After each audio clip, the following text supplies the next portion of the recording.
What's up, everyone? Welcome back to another review, and this time we're taking a look at Final Destination 5, directed by Stephen Quayle, written by Eric Heiser, who co-wrote the Nightmare on Elm Street remake in 2010. So the overall story of Final Destination 5 is as follows. A group of people are on a bridge. That bridge collapses after a guy by the name of Sam, played by Nicholas D'Agosto, has a premonition of people dying, and once these people survive, the usual fare follows. They get picked off one by one as their names are now on death's list. Though this movie does have a couple of twists and turns to it that adds to the lore, so I'll give it that. Okay, so I'm going to speed run through FD5 as quickly as I can.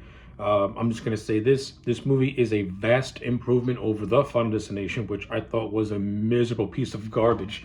This movie goes back to form of FDs 1 and 3, which to me are the best movies in the franchise thus far. I think this movie goes back to a much more serious tone, though I think it does have a lot of misplaced, unfunny comedic bits that I just was not laughing at, particularly from this one character who's named Isaac, who is pretty much like this womanizing schlub. I thought he was completely unfunny. None of his scenes worked for me. But aside from that, I do appreciate this movie having a very consistent and a little bit of a darker tone. I wouldn't say a darker tone, but it does try to make these characters feel more relatable and feel more real, particularly that of the characters of Sam, Molly, and Peter, who are the main trio that we follow all throughout the course of the movie. I think these three characters and actors held this movie together, and they actually put in some of the better performances throughout this entire franchise. So I give it that. I thought these three were actually really good. I like the whole idea of Sam and Molly being in a relationship that's currently on the rocks a little bit. I think the first 30 minutes kind of made it feel like a setup for a rom-com, which was really weird, because there's literally a section in the movie where a piece of music plays that you would hear in a typical rom-com, which is very whimsical. I don't need to hear whimsical music in a Final Destination movie. Like, the first 30 minutes before the bridge collapses is, it doesn't feel like I'm watching a horror movie. It feels like I'm watching a romantic comedy, and it took me out of it a little bit. But once you get to the bridge collapsing and everything else that follows, that's where to me the movie does pick up some steam, though it does have some lulls as it goes from one set piece to the next.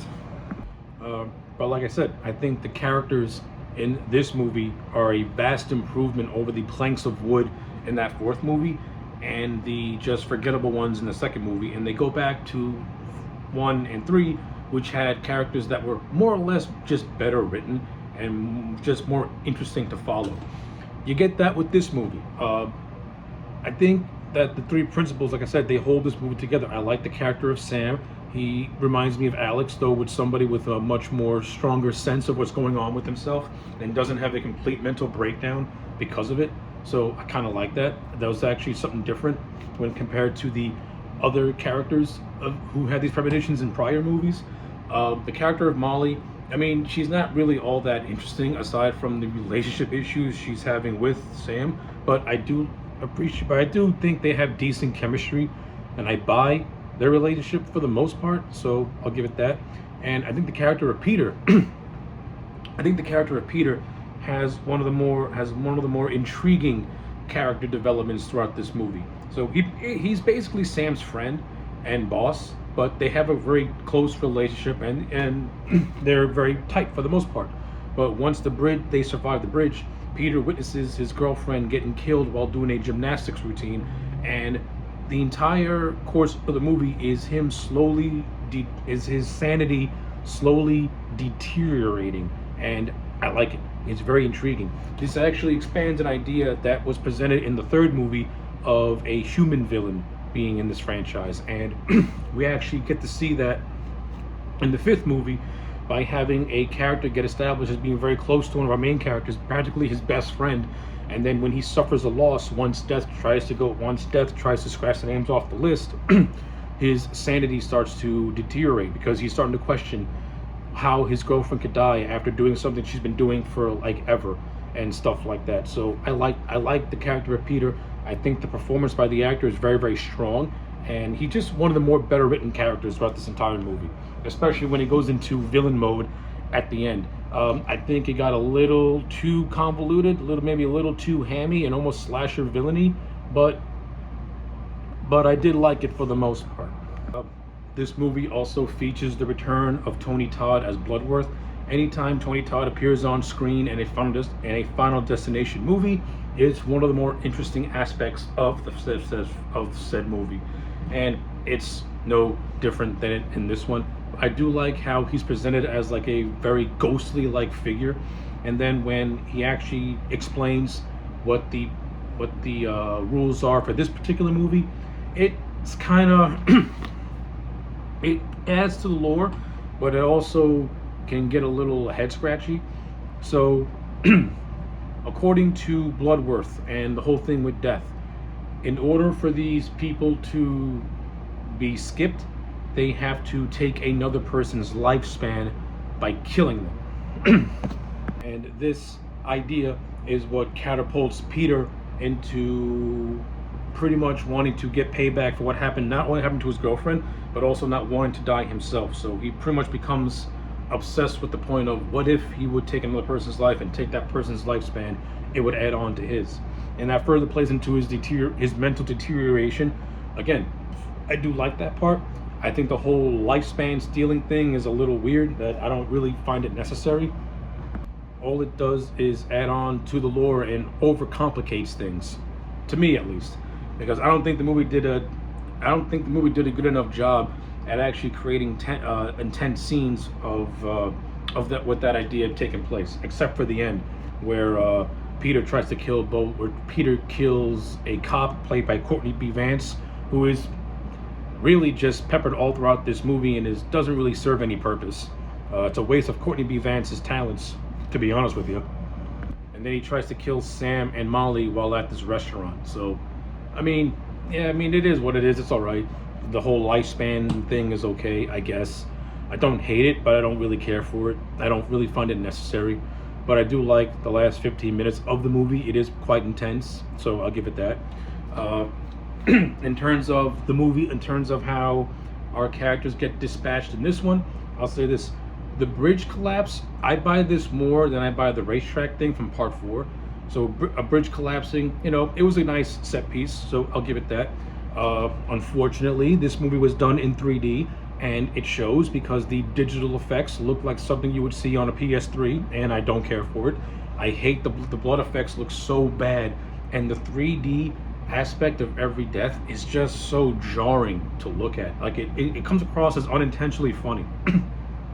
I'm sorry, I don't like 3D. I hate 3D, especially in horror movies, because if you're not watching it in 3D, it's going to come across looking so just weird and dumb. And a lot of the 3D death scenes in this movie just feels dumb. Like, I don't like it. Not only that, I don't even think the death scenes in this movie are all that creative. One guy dies at a massage parlor after getting burned alive, whatever.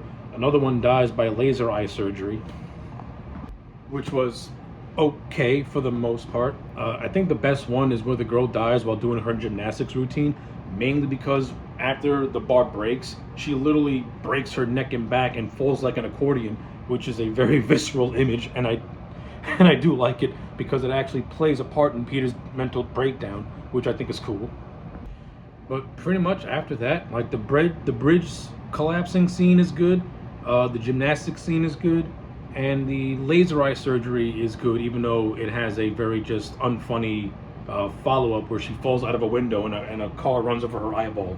It was trying to go for comedy, but I wasn't laughing. But after that, the other death scenes, they're just not that memorable. One guy gets killed by a wrench going through his eye. Another character gets into an argument with a character by the name of Nathan, who's played by the dude who was in the Friday the 13th remake, who absolutely does nothing in this movie. He's completely useless, and he's just a supervisor whose story is that a disgruntled worker does not like working for someone who's younger than him. So, I mean, yeah, whatever. But they get into an argument while talking on a platform. That dude dies by falling through said platform, and his lifespan gets transferred to the character of Nathan after he gets impaled by a hook. It's a gruesome death, don't get me wrong. But then when you get to the end of the movie, it's revealed that the dude who fell off the scaffold, whose name was Roy, was knocking on death's door already, and the character of Nathan dies before the credits roll. So take that.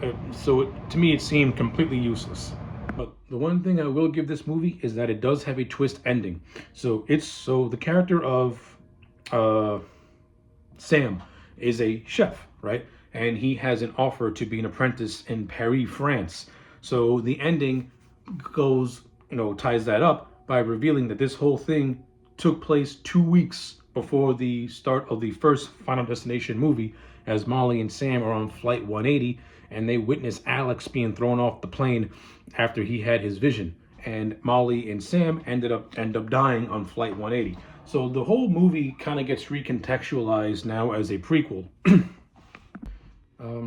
which is not a bad twist, but it also saves this movie from a critique that I really wanted to give it, which is when Sam is being interviewed by Agent Block.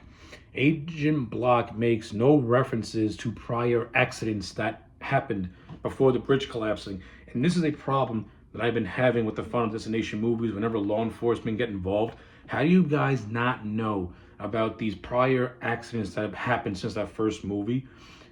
You would think that these cops would know by now that maybe we should listen, because there have been more than one cases of this happening. But the movie saves itself by making it a prequel, so I'll forgive it.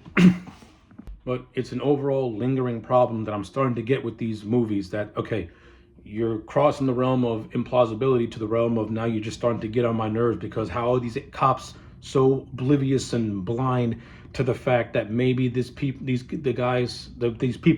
who have these premonitions are not as crazy as you're quickly to write them off as, given that there's already been a history before that. But I don't hate the fact that this movie does have a prequel. It's also kind of cool, going back to that first movie at the end, seeing it from a different point of view. So that was pretty cool. And not only that, you actually give, two characters who are on that plane their own independent story, who had a brush with death and survived, but death came back to get them in the end and tie it up. So, not gonna lie, I enjoyed it. And we also get to see what happens once that plane blew up in that first movie.